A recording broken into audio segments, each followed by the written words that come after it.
telling their story, victims of the COVID-19 pandemic. He was okay when I last spoke to him. He was all right. 3 hours later, he's dead. Tim was an activist, a kind-hearted gentleman, and a lover of life. I don't think Tim found his career path until he got into politics.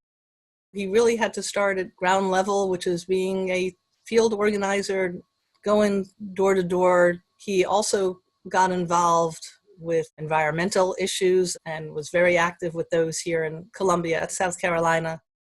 Tim and I both love being outdoors. One of the things that we did together was go hiking.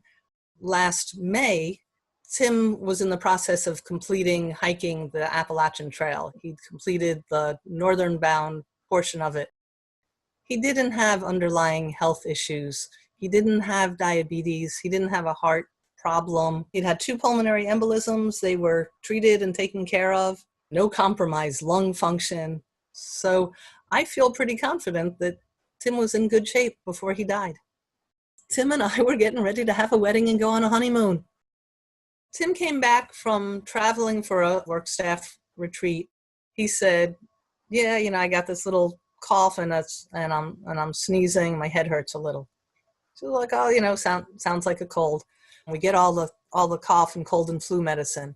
We also stop at the grocery store and he buys this huge bag of navel oranges. Cut it up. He has a slice. I have a slice. Go, man, this is a disappointing orange. It just doesn't taste right.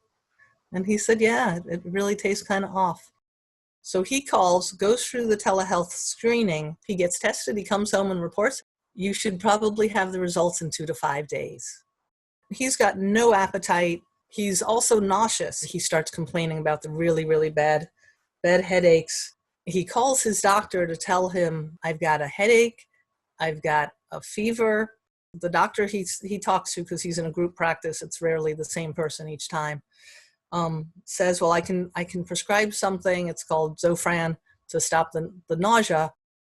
We had been giving him 1 extra strength Tylenol every 6 hours for his fever.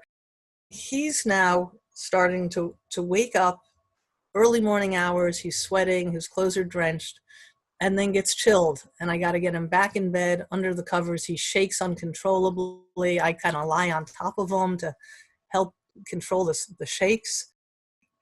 He wakes up Saturday morning, 6:30. He's restless, can't sleep, and says, you need to sleep. I'm gonna go downstairs. I'll just play on the computer or something. I go, oh, it's okay.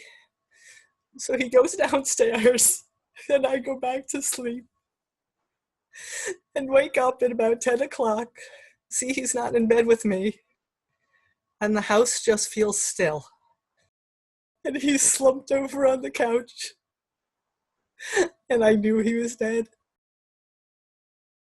And I take my cell phone and I go outside and I call 911.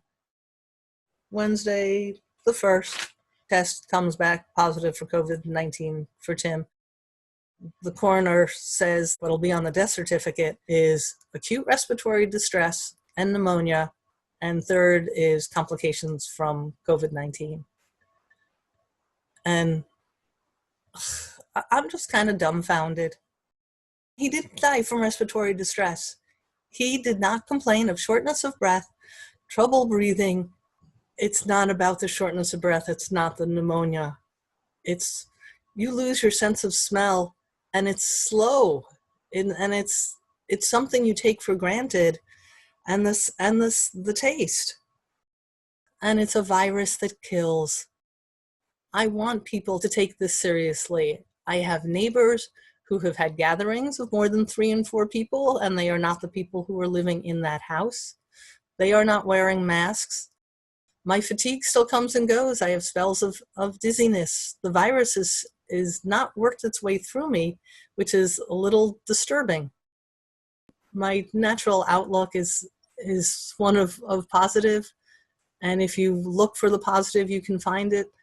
I am blessed and grateful that Tim died at home with me. He was with me. He was home. He was here, and he was loved.